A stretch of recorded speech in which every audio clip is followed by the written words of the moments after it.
right, welcome back to another Spinato spin. Great to be here.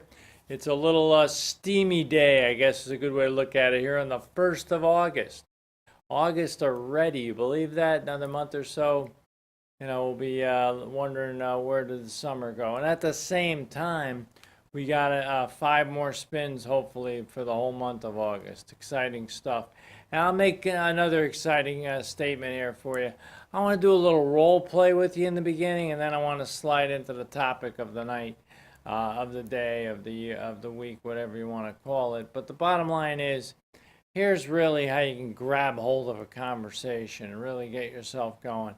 What you want to do is you want to talk to somebody. You want to make sure they feel comfortable in what you're talking about. Well, the easy thing to do is say, look, I want to talk to you about something. And the person might say, well, what is it? What you do is you start off right away just like this. You say, look, and I'm sure you have a lot of questions for me. And, I have a few questions for you. Is it okay if I ask you a few questions? And the person's going to probably say, yeah, right? They're going to let you ask them a couple of questions.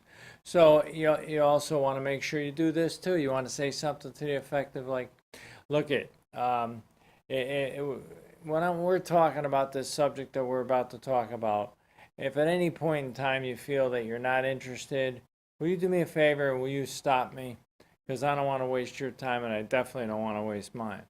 Fair enough? Good. Okay. Thank you. Thank you for doing that. And then the other thing you want to say to them is conversely, if I don't feel this conversation is going to be a good fit and this topic's going to be a good fit for you, I'm going to stop. Is that okay with you? Yeah, sure. What is it? What's going on? Well, let me just ask you a real quick question here. What would make a difference on a scale of 1 to 10? How much of a difference? 1 being no help at all, 10 being whatever it is. In other words, what you're doing at that point in time, folks, is you're gauging their interest. If they told you right off the start that, what you're about to talk to me about has no interest at all, you know what you say? You say, well, I told you before, I'll just stop the conversation. We'll go on. We'll talk about something else. I won't even bring it up. Person might say, well, what was it? What was it that you want to talk about? No, if you're really not interested, we'll just let it go. But if they are interested in what the topic would be, let's say it's to make extra money or to do something interesting that they want to do, you talk to them about it. See, that's a process, folks. I was talking to you just about a process in which you can get things done.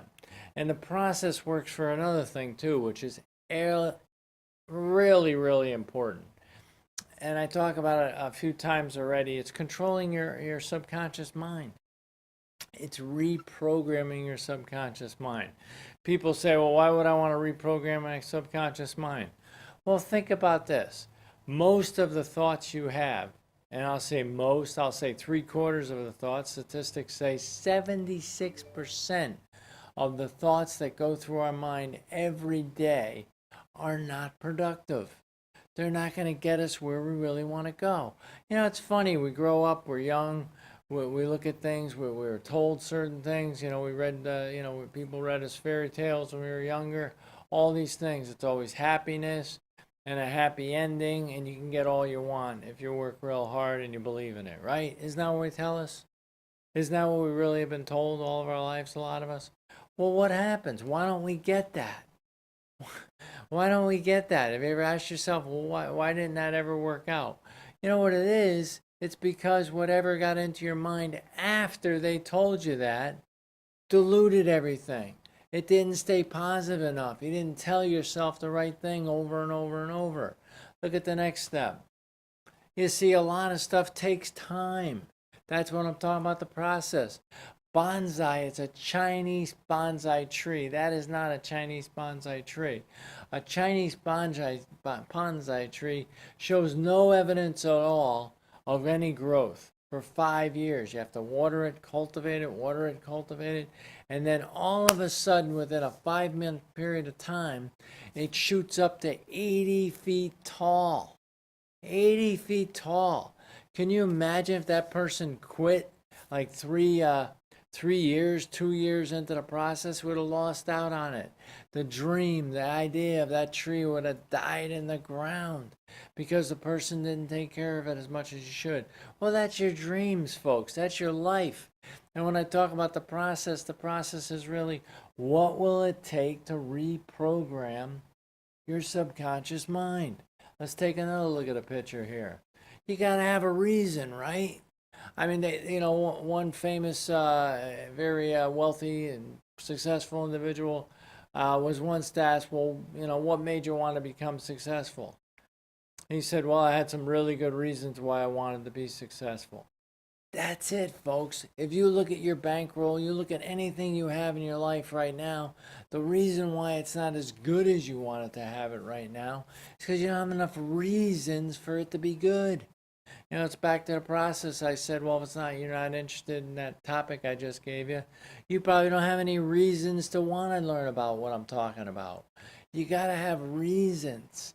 You got to have plenty of reasons and good reasons. Go ahead. You got to be your own life coach. See, the process of taking control of your own mind and control your subconscious mind and reprogramming and get it to work for yourself, you become the motivator. You're not going to tell yourself stupid stuff that doesn't work, right? You're going to tell yourself stuff like this. Right now, today, I choose to let nothing stop me or stand in my way. No problem or defeat is ever going to be, will ever be the end of the road for me. Now, I know roads don't stop, people do. So I make sure my roads keep going, and so do I. I keep moving, and that keeps me winning. And speaking of winning, I will win. Why? Because I have faith, courage, and enthusiasm. I'll tell you why. Because I have faith, courage, and enthusiasm. You see, these things can be put into your subconscious mind where you can just spout it out like that. And constantly, whenever negativity or anything comes your way, you can be the coach, you can be the cheerleader, you can tell the person what you have to do, what reaction you have to have. That's why it's so powerful. You start learning about something called self-talk. We all do it, but we all do it wrong. A lot of us do it wrong. Some people just automatically do it right. You got to work on it, and you got to try to control your own self-talk. We got one more to wrap it up. You could become a different person. You could become a different person. You won't even recognize yourself. Can you imagine that? Think about that. Another month, 2 months, 2 years, whatever it is down the road, you won't even recognize who you are. I guarantee you, the guy who worked on that, cultivating that Chinese bonsai tree, he didn't recognize the ground they were on after about the time when it finally shot up and became something famous or something incredible. You could do something incredible, become a different person, take control of your life. It's great seeing you, and I'll tell you what, we'll catch you next week. Thanks a lot for watching. Take care now. Bye-bye.